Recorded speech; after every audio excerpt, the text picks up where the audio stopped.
Hey guys, what's going on? It is Ash here today, coming at you with some Town Hall 11 mass miner attacks using 46 plus miners. We're going to face a variety of different ring bases. This first one by Crips in our most recent war over at Red Elite. I'm going to bring a Red Elite war recap one of these days. We've had some close to perfect wars now at the last few wars, so maybe next video I'll do a total war recap. Really 3-starring a lot of these Town Hall 11 bases, especially we've gotten good at 3-starring all these ring bases that we come across. Now, we're using mass bowler mostly, or bowler walk, queen walk, or some mass miner attacks. So we're going to focus on the mass miner on today's video. Now, one thing you'll see, the theme of all these attacks is if you can get the queen, if she's in a vulnerable location, go ahead and do so right off the bat with your heroes. Use a few wall breakers, break into the perimeter, use both of your heroes just to take out the enemy queen, because heroes, no matter what hero it is, even the enemy king, can really tie up these miners. So that's one thing you do want to be aware of. And if you get your miners to the core of these bases, really, really, really important to always use rage spells on the core. There tends to be a lot of hit points between the clan castle, the eagle artillery, and the town hall, obviously. It's a lot of hit points there, and they do take a little bit more time than obviously Bowlers and Valkyries, the higher DPS units, to deal with these structures. So always use rage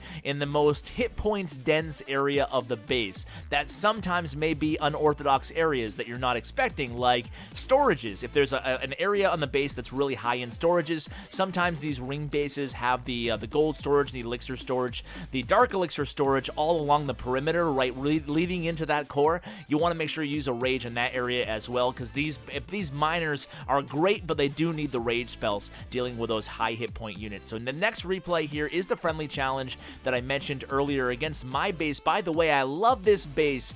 I have not been 3-starred yet in clan wars with it. I've been close a few times, but honestly, in today's meta at the end game, to say that I've been about 3 weeks now without being 3-starred using any base is pretty impressive. So it's a kind of a tricky base. The Inferno towers are separated by a large distance, and that's by design, obviously. It's kind of an anti-bowler design, but you can see here miners can take care of my base. It's not an overpowered attack per se. You'll see there's only actually probably about half a dozen miners standing at the end of the raid, and that's the thing about these miners is the AI. If you deploy them in a big sweeping motion like this, you can luck out. You're 100% you're going to get a high percentage 2-star attack, but sometimes with the AI, you know, you got to just do your best. You want to obviously make sure you rage the miners into Inferno towers. As soon as the Inferno towers are down, then you want to heal them. That's why you're bringing 2 heals, 2 rage, and 1 free spell. I've seen some people actually prefer to use 3 heal spells and 2 rage,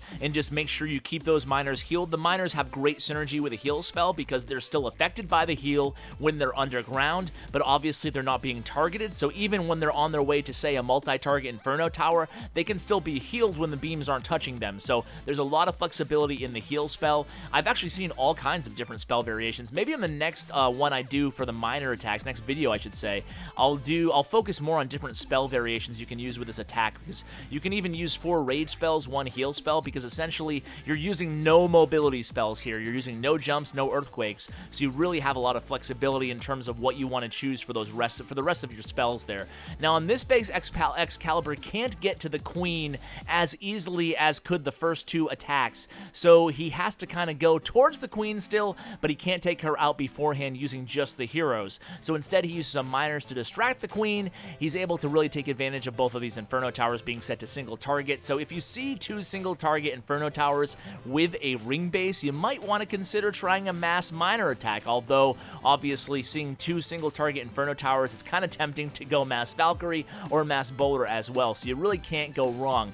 Now against these attacks, I'd advocate, whether you're doing a mass bowler attack or even a mass Valkyrie attack, I would only bring 1 jump spell for the core. I wouldn't even bother ever using a jump spell on the perimeter of this base, because you can just get so much more value out of other spells, and you should be skilled enough to use some wall breakers along the core of these bases. Now, I will probably put out a new video, an updated video about how to beat any ring base, because they're so popular in the game right now because they're so frustrating. All it takes is one bad, unexpected something in the clan castle or one bad AI decision. You can see the Barbarian King, by the way, sneaking into that perimeter there, taking down the Inferno Tower, were the miners, and pulled off a 3-star attack. So guys, that's going to do it for today's episode. More mass miner attacks. Hope you enjoyed. enjoyed. As always, guys, thanks so much for watching, and as always, take care.